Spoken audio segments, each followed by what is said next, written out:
Welcome to exam तक। आज है 27 सितंबर और 27 सितंबर ऑफ 2021 के सभी इंपॉर्टेंट करंट अफेयर्स के क्वेश्चन हम लोग अभी इस वीडियो में करने वाले हैं। सो आपको बहुत इंपॉर्टेंट याद रखना है, मोस्ट इंपॉर्टेंट वाले ये सभी के सभी क्वेश्चन रहने वाले हैं। तो चलिए स्टार्ट करते हैं आज का वीडियो। फर्स्ट क्वेश्चन कौन सा है? एंड फर्स्ट जो क्वेश्चन है काफ़ी लंबा क्वेश्चन चलने वाला है इसका एक्सप्लेनेशन, और ये बहुत ही इंपॉर्टेंट क्वेश्चन है अगर आप किसी भी एग्जाम को देने जा रहे हो। करंट अफेयर्स का इंडेक्स जो होता है digital quality of life index, ये हाल ही में 2021 का जारी हुआ है। एंड इसके अकॉर्डिंग बहुत सारे डेटाज आए हैं, तो अभी मैं आपको पूरी डेटाज बताऊंगा, बहुत इंपॉर्टेंट है। पहले तो ये जान लीजिए कि ओवरऑल जो है digital quality of life index में फर्स्ट पे कौन रहा है? डेनमार्क रहा है फर्स्ट पे, साउथ कोरिया सेकंड पे और इंग्लैंड रहा है थर्ड पे। इंपॉर्टेंट याद रखना, ये जो है सॉरी इंग्लैंड नहीं, यहाँ पर फिनलैंड है, ठीक है ना। तो थर्ड पे जो है फिनलैंड रहा है थर्ड पे। ये तीन देशों के top, Denmark, south Korea and Finland. अच्छा, अब इसके बाद भारत की क्या रैंक है ये सब मैं आपको आगे बताऊंगा, और इंडेक्स को कौन जारी करता है पहले तो ये जान लीजिए, और ये क्यों इंपॉर्टेंट है, किस आधार पर ये जारी किया जाता है। ये इंडेक्स जारी करता है यूके बेस्ड कंपनी है, शर्फ शार्क एक कंपनी है, उसके द्वारा ये जारी किया जाता है। अच्छा, तो फिर ये क्या मतलब, कौन से इनके पैरामीटर्स हैं? तो इनके जो है 5 फंडामेंटल अगर बात की पिलर्स हैं जिसके आधार पर ये जो है ये इंडेक्स जारी करता है। पहला है internet affordability, internet quality, E infrastructure, E security and e governance. ये जो अगर बात की जाए तो इनके अगर बात की इन आधार पर जो है ये अपनी इंडेक्स एंड रैंकिंग जारी करते हैं। इंपॉर्टेंट याद रखना है। अब अगर बात की इंडिया के लिहाज से, क्योंकि यहाँ पर क्या होता है ना, एक तो ओवरऑल रैंकिंग निकलती है जो सबसे इंपॉर्टेंट है आपके एग्जाम पॉइंट ऑफ व्यू से, और एक निकलती है point two point wise index, मतलब लाइक कि इंटरनेट अफोर्डेबिलिटी में कितना है, ई सिक्योरिटी में कितना है, ई इंफ्रास्ट्रक्चर में कौन सी रैंक है। तो ये है मेन, तो आपको वही याद रखना जो ओवरऑल जो ना डिजिटल लाइफ इंडेक्स, तो ये आपको याद रखना। 110 में से भारत की रैंक क्या है? भारत की रैंक है 59। इंपॉर्टेंट याद रखना, पहले पे डेनमार्क है, सेकंड पे साउथ कोरिया, थर्ड पे फिनलैंड है। भारत की रैंक है 59, जो कि 2 रैंक नीचे गिरी है। पिछली बार 57 थी, अभी 2 रैंक कम हुई है। अब मैं आपको जो है अलग अलग पैरामीटर्स के आधार पर बताता हूँ। 59 रैंक रही है आउट ऑफ 110। अच्छा, सबसे लास्ट में कौन सा रहा है? इथोपिया वगैरह वो जो देश हैं अफ्रीका वाले, सबसे लास्ट में मिलेंगे यहाँ पर, क्योंकि वहाँ पर जाहिर सी बात है इंटरनेट वगैरह ये सब तो वहाँ पर ऑलरेडी प्रॉब्लम्स है। अच्छा, तो अब इसमें मैंने आपको बताया 5 पैरामीटर्स है। तो ई गवर्नेंस, ई गवर्नेंस में 33rd रैंक रही इंडिया की, काफ़ी अच्छी रैंक है। पिछले काफ़ी समय से लगातार गवर्नमेंट्स के पोर्टल्स, वेबसाइट्स और ये सब काम करें ई गवर्नेंस, ई सर्विसेज के कारण ये जो है 33rd रैंक पे है। एंड इसके अलावा 36 पे ई सिक्योरिटी। ई सिक्योरिटी के मामले में इंडिया बहुत ही ज़बरदस्त उछाल लाए हैं यहाँ पर। चाइना का इवन यहाँ पर 72nd रैंक है ई सिक्योरिटी में, और इंडिया की है 36। तो बहुत ही अच्छी रैंकिंग है इंडिया की यहाँ पर। और फिर है 47 है इंटरनेट अफोर्डेबिलिटी में। इंटरनेट अफोर्डेबिलिटी यानी कि इंटरनेट कितना मतलब सस्ते में अफोर्ड कर सकते हैं, तो 47th है यहाँ पर इंटरनेट अफोर्डेबिलिटी में। एंड इसके अलावा अगर बात की जाए 67th है इंटरनेट क्वालिटी पे। तो इंटरनेट की क्वालिटी रैंक जो है 67 है। हालांकि ओखला की एक रिपोर्ट आई है जिसके बारे में हो सकेगा तो मैं कल के वीडियो में जो है एक सवाल बना दूंगा, ठीक है ना। तो वो अलग बात है। 67 रही है इंटरनेट क्वालिटी इंडिकेटर पर। एंड उसके अलावा अगर बात की, एक सेकेंड, एंड लास्ट में है ई इंफ्रास्ट्रक्चर, जहाँ पर 91st रही है। अगर ये 91st नहीं होता तो इंडिया की ओवरऑल रैंकिंग जो है अगर बात की जाए तो ये 50 से कम हो जाती। लेकिन ई इंफ्रास्ट्रक्चर यानी कि अगर बात की जाए, ई इंफ्रास्ट्रक्चर का मतलब आप लोग समझ रहे हैं, इलेक्ट्रॉनिक इंफ्रास्ट्रक्चर कितना हद तक बिल्ड किया हुआ है, किस हद तक है। तो इस आधार पर जो है भारत का यहाँ पर 91st रैंक है, काफ़ी नीचे गई है यहाँ पर, इस कारण से ओवरऑल भी 59 है। तो ये आपको याद रखना है, ओवरऑल 59 तो मोस्ट इंपॉर्टेंट याद रखना। मैंने आपको बता ही दिया है कि डायरेक्ट क्वेश्चन बनेगा तो 59 ही बताना, लेकिन फिर भी आपको याद रखना ई गवर्नेंस में 33rd है, ई सिक्योरिटी में 36 है, इंटरनेट अफोर्डेबिलिटी में 47 है, 67 है इंटरनेट की क्वालिटी में, और ई इंफ्रास्ट्रक्चर सबसे लास्ट में 91। अच्छा, एक और इम्पॉर्टेंट बात है, और ये है slowest internet speed in the world. ये अगर बात की जाए जो मोस्ट इंपॉर्टेंट कंट्रीज़ है उनमें इंडिया सबसे कम इंटरनेट स्पीड देता है, 12.33 Mbps, और ये 95th रैंक है इस रैंकिंग के आधार पर। तो ये भी यहाँ पर आप लोग कंसिडर कर सकते हैं, इसकी एक अलग रैंकिंग के आधार पर ये जो है इंटरनेट स्पीड में इंडिया की ये रैंक है। तो अब मैं आपको पूरी डिटेल दे दिए हैं, बहुत ही इंपॉर्टेंट याद रखना है। ये सभी के सभी जो है ना पैरामीटर्स आपको याद रखने हैं। तो मोस्ट इंपॉर्टेंट वाला क्वेश्चन था। नेक्स्ट है सेकंड क्वेश्चन। सेकंड क्वेश्चन कौन सा है यहाँ पर, हाल ही में भारत में पैकेजिंग फूड कब तक ट्रांस फैट फ्री हो जाएगा। तो ट्रांस फैट फ्री मतलब क्या है, ये 2022 तक हो जाएगा। ट्रांस फैट बिल्कुल भी 0% के करीब ला दिया जाएगा, 1% के करीब, ठीक है ना। तो ये आपको याद रखना है, जो भी WHO के स्टैंडर्ड्स हैं उसके अकॉर्डिंग। तो ये आपको याद रखना है पैकेजिंग फूड। अच्छा, इसकी घोषणा किसने की है, FSSAI ने की है। FSSAI आपको पता होगा, फूड अगर बात की जाए food safety and standard authority of India है। इसका हेडक्वार्टर्स मिलेंगे आपको न्यू दिल्ली में। एंड इसके CEO कौन है, अरुण सिंघल प्रेजेंट टाइम इसके CEO हैं। तो FSSAI के CEO याद रखना, अरुण सिंघल जो है CEO हैं, फुल फॉर्म याद रखना। इसने हाल ही में घोषणा की कि 2022 तक जो है भारत ट्रांस फैट फ्री हो जाएगा। अगर बात की पिछले क्वेश्चन में कुछ इंडेक्स आए थे, तो कल आपको पता था एक और आया था CF एड इंडेक्स, मतलब वहाँ पर जो है उदार देशों की सूची में भारत 14वें स्थान पर था, टॉप 20 देशों में। अच्छा, एक इनोवेशन इंडेक्स आया था हाल ही में जिसमें भारत 46 रैंक पे था, वो भी आपको याद रखना है। इसके अलावा अगर बात की जाए, कल आया था स्टार्टअप अगर बात की जाए इकोसिस्टम रैंकिंग, तो वहाँ पर जो है भारत का बेंगलोर 23rd पे था। एंड भारत की नई दिल्ली जो है 36 पे थी। सिलिकॉन वैली टॉप पे था। लंदन एंड न्यूयॉर्क सिटी जो है सेकंड पे था। तो ये आपको याद रखना है, 23rd इसमें था। ये कौन सा था, ये अगर बात की जाए स्टार्टअप इकोसिस्टम रैंकिंग थी, जो कल मैंने आपको बताई थी। क्योंकि ये रैंकिंग इंडेक्स बहुत इंपॉर्टेंट होते हैं, ये पैरामीटर्स मतलब क्वेश्चन बनते हैं यहाँ से डायरेक्ट एग्जाम में। वैसे मैं जो है इन पे अलग से आर्टिकल्स, अलग से वीडियोज पब्लिश करूंगा एग्जाम तक 2.0 पे। सभी राज्यों के मुख्यमंत्री का वीडियो जो है आज आने वाला है एग्जाम तक 2.0 चैनल पर। अभी तक अगर किसी ने एग्जाम तक 2.0 वाले चैनल को सब्सक्राइब नहीं किया है, तो मैं आपको बता दूं, जो भी स्टैटिक्स GK पढ़ना चाहता है, मतलब टॉपिक वाइज, वहाँ पर आपको टॉपिक वाइज वीडियोस मिलेंगे, तो जरूर से सब्सक्राइब कर लेना। वो चैनल आपके लिए मोस्ट इंपॉर्टेंट रहेगा। हाल ही में किस राज्य के नागा कुकुम्बर को GI टैग मिला है, नागा कुकुम्बर को जो है GI टैग यहाँ पर किसको मिला है अभी, तो ये नागालैंड का, जाहिर सी बात है नाम से ही पता चल रहा है नागालैंड राज्य का है ये नागा कुकुम्बर। इसको अभी जो है हाल ही में जियोग्राफिकल इंडिकेटर टैग, ये GI टैग मिला है, बहुत इंपॉर्टेंट याद रखना। नागालैंड में दो और जो है अन्य को भी GI टैग मिला हुआ है। एक तो है नागा मिर्ची जिसको कहते हैं किंग चिली, ठीक है ना, और एक है नागा ट्री टोमेटो। तो नागा ट्री टोमेटो भी याद रखना, इसको भी GI टैग मिला हुआ है। ये पहले मिला हुआ मतलब 2020 में, ये है नागालैंड से संबंधित। तो रिसेंट में दो और GI टैग मिले थे मणिपुर स्टेट को, वो आपको याद रखना है। मणिपुर की अगर बात की जाए, यहाँ पर जो है दो स्टेट को अगर बात की जाए, दो GI टैग कौन से मिले थे, ये मिला था तामेंगलोंग ऑरेंज को, यहाँ पर संतरा एक टाइप का तामेंगलोंग नाम से, एंड एक है हाथी मिर्च। तो हाथी मिर्च भी आपको याद रखना है, हाथी मिर्च एंड ऑरेंज मतलब संतरे। तो इन दोनों को जो है, ये थे मणिपुर के जिनको GI टैग रिसेंटली मिला था, वो भी आपको याद रखना। एंड ये अभी मिला है नागालैंड के नागा कुकुम्बर को, याद रखना है। अच्छा, नागालैंड के प्रेजेंट टाइम में राज्यपाल कौन है, जगदीश मुखी जो असम के हैं, उनके पास में एक्स्ट्रा चार्ज है। नागालैंड के CM कौन है, नेफ्यू रियो जो है नागालैंड के CM है, इंपॉर्टेंट याद रखना। एंड कोहिमा मिलेगी नागालैंड की कैपिटल। नागालैंड किस देश के साथ जो है अंतर्राष्ट्रीय सीमा साझा करता है, तो अगर बात किया म्यांमार के साथ करता है। यहाँ पर अरुणाचल प्रदेश इतना है, फिर है नागालैंड, फिर है मणिपुर और फिर है मिजोरम। तो म्यांमार भारत के 4 राज्यों के साथ सीमा बनाता है, ये आपको याद रखना, अरुणाचल प्रदेश, नागालैंड, मणिपुर और मिजोरम।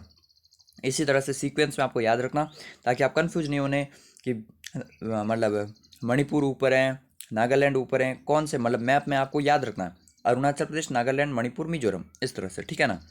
नेक्स्ट अगर बात की जाए यहाँ पर जो है फोर्थ क्वेश्चन की, फोर्थ क्वेश्चन है हाल ही में रक्षा मंत्रालय ने कितने नए जो है अर्जुन MK1A टैंक खरीदने की घोषणा की है।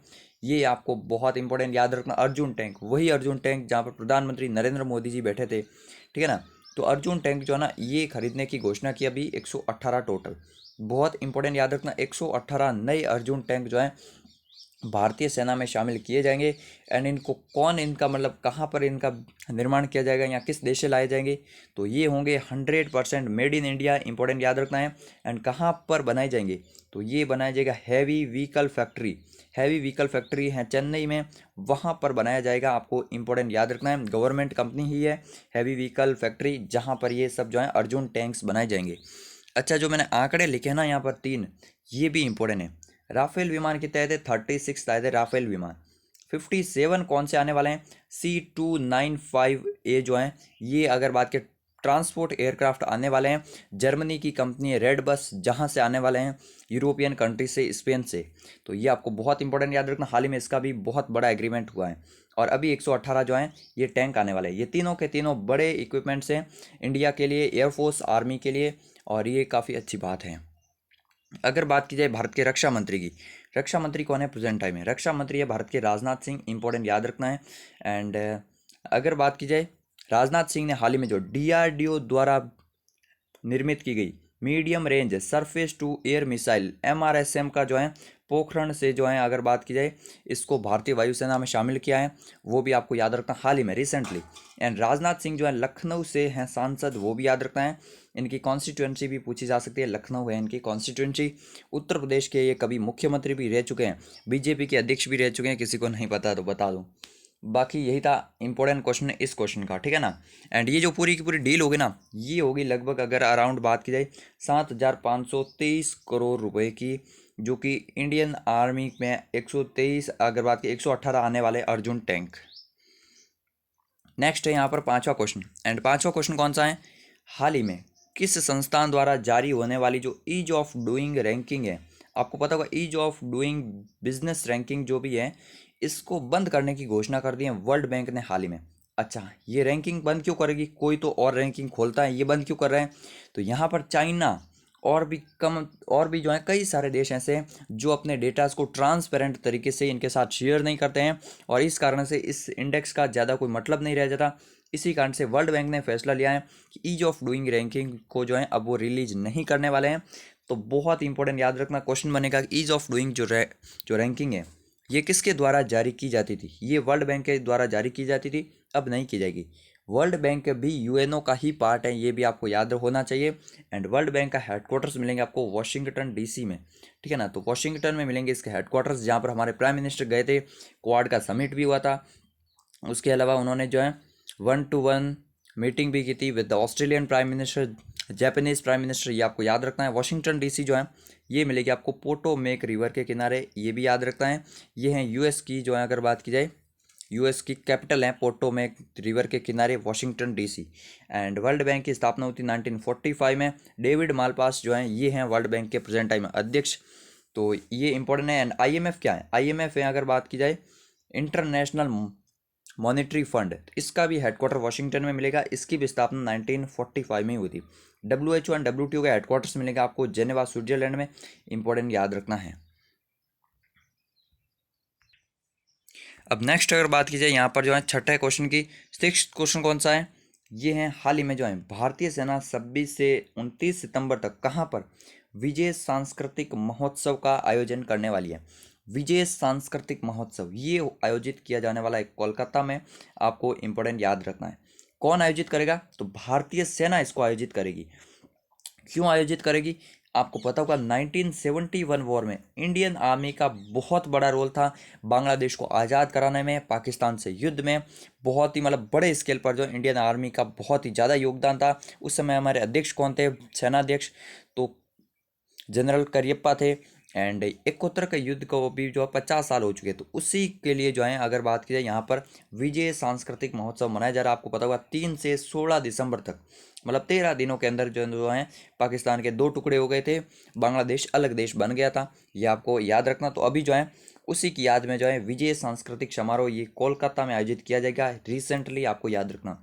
गांधीनगर में क्या होने वाला है? गांधीनगर में अगले साल बहुत इंपॉर्टेंट होने वाला है डिफेंस एक्सपो। डिफ एक्सपो जो है इसको कहते हैं। एंड इसके साथ में होगा भारत अफ्रीका रक्षा वार्ता। तो ये दोनों बातें याद रखना है, पहले तो ये, और दूसरी होगी भारत अफ्रीका रक्षा वार्ता। इसके अलावा आपको ये भी इंपॉर्टेंट याद रखना है कोलकाता। अच्छा, भारतीय सेना के बारे में पिछले क्वेश्चन में मैंने नहीं बताया था। इंडियन आर्मी की अगर बात की जाए 15 जनवरी को जो है इंडियन आर्मी का मतलब जो है इंडियन आर्मी डे मनाया जाता है। एंड इसके अलावा अगर बात की जाए इंडियन आर्मी की, तो यहाँ पर जो है प्रेजेंट टाइम में 28वें थल सेना अध्यक्ष कौन है? जनरल MM नरवणे हैं, इंपॉर्टेंट याद रखना है। एंड उपाध्यक्ष कौन है? चंडी प्रसाद मोहंती हैं प्रेजेंट टाइम में, न्यू दिल्ली में हेडक्वार्टर्स मिलेगा। 7 कमान है इंडियन आर्मी की, ये भी याद रखना। इंडियन मिलिट्री एकेडमी कहाँ पर है? इंडियन मिलिट्री एकेडमी जो है वो है देहरादून में, IMA, ठीक है ना। तो IMA देहरादून में। ये सभी इंडियन आर्मी के बारे में आपको थोड़ा सा बेसिक डिटेल याद होनी चाहिए। नेक्स्ट अगर बात की जाए 7वें क्वेश्चन की, विश्व फार्मासिस्ट दिवस यानी कि वह इंटरनेशनल फार्मास्यूटिकल डे, ये जो है अगर बात की कब मनाया जाता है, ये मनाया जाता है 25 सितंबर को। इम्पोर्टेंट याद रखना है, 25 सितंबर को मनाया जाता है। किसके द्वारा मनाया जाता है ये भी इंपॉर्टेंट हो जाता है। तो बिल्कुल प्रॉपर ऑर्गेनाइजेशन बना हुआ है, international pharmaceutical federation. International pharmaceutical federation, FIP short में कहते हैं। इसका हेडक्वार्टर्स आपको मिलेंगे कहाँ पर, द हेग में मिलेंगे हेडक्वार्टर्स। और हेग आपको पता है बहुत इंपॉर्टेंट सिटी है, क्योंकि यहाँ पर आपको मिलेंगे इंटरनेशनल कोर्ट ऑफ जस्टिस के भी हेडक्वार्टर्स। 1912 में इसकी स्थापना हो चुकी थी। और ये जो डे है ना, विश्व फार्मासिस्ट दिवस, तो ये भी बहुत ओल्ड का नहीं, ये 2009 से ही मनाया जा रहा है। तो याद रखना, विश्व फार्मास्यूटिकल दिवस जो है 2009 से हर साल मनाया जाता है। अच्छा, यहाँ पर मैंने डिटेल्स PDF में ऑलरेडी ऐड कर लिया आप लोगों के लिए। वैसे PDF टेलीग्राम पे मैं डेली अवेलेबल करवा देता हूँ, कभी कभी हो जाता है, थोड़ा लेट हो जाता है, बाकी PDF मिल जाएगी। तो थीम क्या है, pharmacy always trusted for your health, ये इसकी थीम है। बहुत ही सिंपल सी थीम है। फार्मेसी जो है always trusted for your health, आपकी स्वास्थ्य के लिए हमेशा जो है विश्वसनीय है। एंड इसके अलावा ये डे जो है मैंने आपको बता दिया, इंटरनेशनल फार्मास्यूटिकल फेडरेशन के द्वारा ऑब्जर्व किया जाता है। 1912 में इसकी स्थापना हुई थी, द हेग में मिलेगा हेडक्वार्टर्स। नेक्स्ट अगर बात की जाए यहाँ पर जो है 8वें क्वेश्चन की, 8वां एंड आज का ये लास्ट क्वेश्चन रहने वाला हमारा।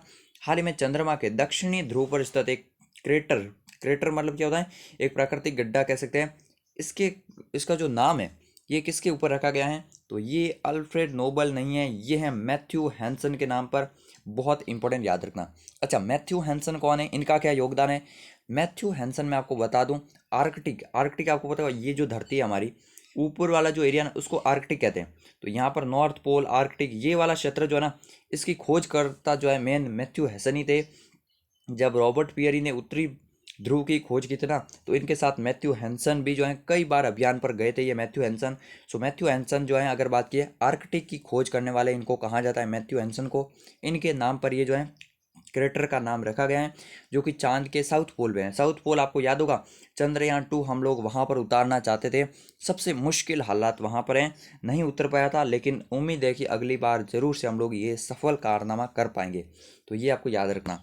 अच्छा, इस ऑप्शन में जो भी 4 नाम है ना, चारों के चारों बहुत ही प्रोमिनेंट नाम है, जाने माने नाम है। नील आर्मस्ट्रॉन्ग तो पता होगा, चंद्रमा पर सबसे पहले उतरे थे, 20 जुलाई को उतरे थे ना, 20 जुलाई 1969 को। एंड इसके अलावा अगर बात करें रॉबर्ट पियरी, इन्होंने जो है नॉर्थ पोल की खोज की थी, ठीक है ना, नॉर्थ पोल जो सबसे उत्तरी 90 डिग्री अक्षांश पर, ठीक है ना, ऊपर। एंड इसके अलावा अगर बात की जाए अल्फ्रेड नोबल, तो अल्फ्रेड नोबल की अगर बात की जाए तो ये कौन है, इन्होंने जो है डायनामाइट की खोज की थी, इनके नाम पर ही जो है नोबेल अवार्ड दिए जाते हैं, इनके याद में। इनकी पुण्यतिथि कब आती है, 10 दिसंबर, ठीक है ना, तो वो भी याद रखना है। मैथ्यू हैंसन आपको बता दिया मैंने, इन्होंने जो है आर्कटिक की खोज की थी। नेक्स्ट है, अब यही था। अच्छा, अब इसका नाम किसने रखा है, तो ये भी थोड़ा सा इंपॉर्टेंट ऑर्गेनाइजेशन है, इंटरनेशनल एस्ट्रोनॉमिकल यूनियन IAU बना हुआ है प्रॉपरली। इसके हेडक्वार्टर्स मिलेंगे आपको इन द पेरिस, 1999 में जो है इसकी स्थापना हुई थी। सो ये भी बहुत इंपॉर्टेंट याद रखना, पेरिस मिलेगा आपको सीना नदी के किनारे। अच्छा, विश्व के प्रमुख शहरों जो किस नदी पर हैं, ये मैं आपको शॉर्ट में बता लेता हूँ। बहुत ही इंपॉर्टेंट सा टॉपिक है, एक छोटा सा। अगर बात की, वैसे तो आपको पता ही होगा इंपॉर्टेंट जो भी है। अगर बात की जाए न्यूयॉर्क किस नदी के किनारे, तो न्यूयॉर्क मिलेगा आपको हडसन नदी के किनारे, ये भी आपको याद रखना। एक सेकंड आप लोग रुक जाइए। न्यूयॉर्क सिटी जो है ना, ये हडसन नदी के किनारे मिलेगी। वॉशिंगटन किसके मिलाएगी, पोटोमेक नदी के किनारे। इसके अलावा रंगून, ये कहाँ पर है, म्यांमार में इरावदी नदी के किनारे मिलेगा आपको। काहिरा, जो काहिरा अगर बात की इजिप्ट की कैपिटल है, ये जो है अगर बात की नील नदी के किनारे मिलेगा। खार्तूम जो सूडान की कैपिटल है, वो भी नील नदी के किनारे मिलेगी। इसके अलावा प्रमुख शहर की अगर बात की जाए तो रोम जो है वो टाइबर नदी के किनारे मिलेगा, इटली का कैपिटल सिटी है। फ्रांस का पेरिस मैंने आपको बता दिया, सीन नदी के किनारे मिलेगा। इसके अलावा अगर बात की बर्लिन जो है ना, वो बर्लिन मिलेगा स्प्री नदी के किनारे, स्प्री नाम है, वो रिवर है जर्मनी में। ये सभी के सभी आपको याद रखना। एंड इसके अलावा अगर बात की जाए यहाँ पर कुछ और नाम भी है, मैं आपको बता लेता हूँ। अगर बात की जाए तो लंदन मिलेगा आपको थेम्स नदी के किनारे, मॉस्को मिलेगा मॉस्कोवा रिवर के किनारे। ये सभी के सभी जो है प्रमुख शहर है, इनके जो है ये याद रखना है। वैसे एग्जाम तक हिंदी.com पर जो है मैंने अगर बात की जाए तो इनकी जो है पूरी कंप्लीट डिटेल बना रखी है। यही था आज का वीडियो। वैसे आज का क्वेश्चन पूछना भी बाकी है, एक सेकंड रुक जाइए यार, थोड़ी सी PDF में जो है प्रॉब्लम हो गई थी। वैसे कोई प्रॉब्लम नहीं है, ठीक है ना। तो अब स्टार्ट करते हैं, ये है आज का क्वेश्चन।